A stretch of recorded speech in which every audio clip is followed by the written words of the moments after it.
Here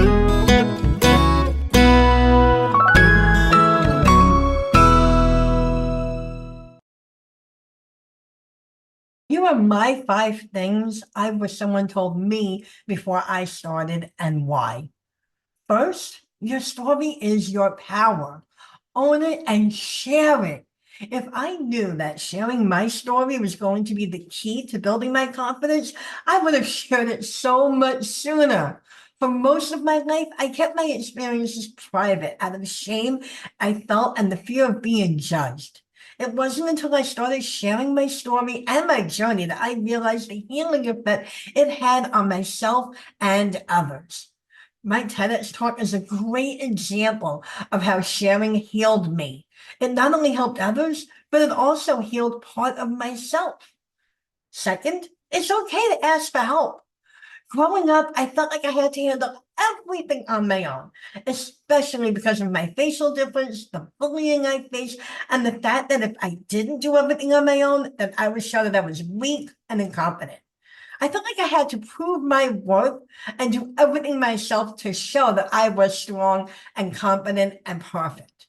It took me such a long time to realize that asking for help is not a sign of weakness, but a sign of strength.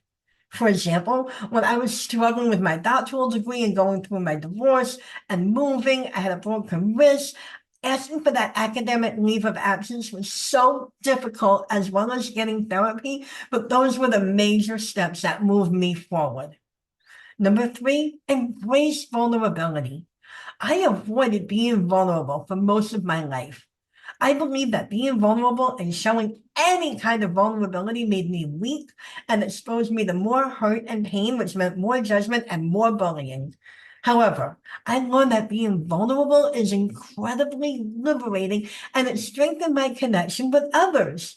Sharing my story, especially the painful parts, allowed me to build a supportive community and inspire others to open up while also healing myself and exposing myself to wonderful new opportunities that I would not have had otherwise. Number 4, and this is a big one, self-care is a critical part of your life and non-negotiable.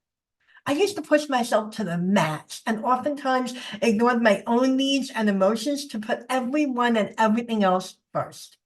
I learned the hard way that taking care of myself is essential. You're number one.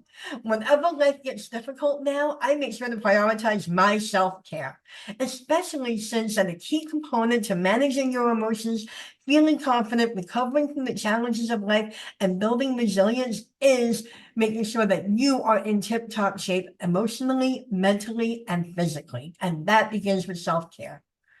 Number 5, believe in your own worth. For most of my life, I believed and listened and accepted the negative things that everybody told me and said about me. It wasn't until I started working on myself and my own self worth that I saw that those things were not true. Earning my PhD, becoming a TEDx speaker, all of those things were achievements that required me to remind myself of my own value and capabilities. When I started believing in my own achievements and accomplishments and believing that I had self worth, that was the key element to my success and happiness. So there you have it, the 5 things I wish someone told me before I started on my second journey in life.